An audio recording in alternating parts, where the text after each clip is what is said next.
Libuan ka uniform personnel sa Davao Region ang i-deploy sa managlahing lugar sa rehiyon ug sa BARM aron mobantay sa seguridad karong eleksyon aton sa gipaygayong send-off ceremony kaganina buntag. Atong sero ng detalye niini sa live report ni John D. Esteban. John D.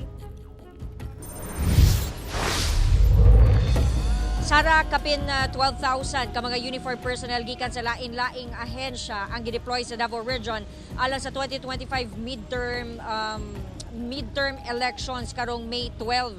Samtang sobra 500 ka mga personahe ang gideploy sa BARM nga magsilbi isip Special Electoral Board.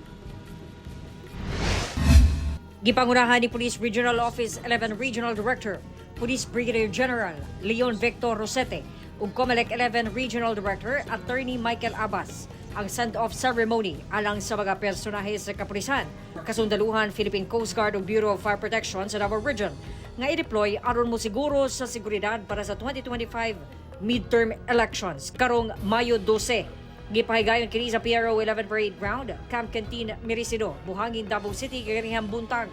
Through dedication and professionalism, the PNP and the personnel belonging to multi-agency security forces and special electoral boards play a vital role in upholding the democratic process, promoting a peaceful, orderly, and credible election. 12,168 ka mga personahe gikan sa lain-laing ahensya sa security forces ang i-deploy sa Davao Region.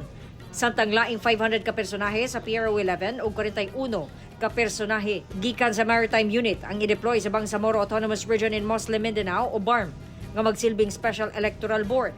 Ilabi pa nga daghang lugar sa BARM ang gipaubos sa election areas of concern o mga bantayanan nga lugar. Pagdating nila roon, magiging original members na po sila ng Special Election Boards. We are not worrying because we have trained them. So alam na po nila kung ano yung kanilang gagawin pagdating ng election sa BARM.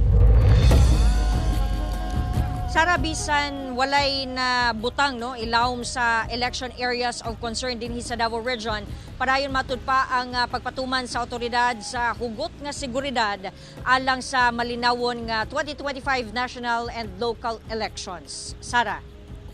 Okay, daghang salamat, John D. Esteban.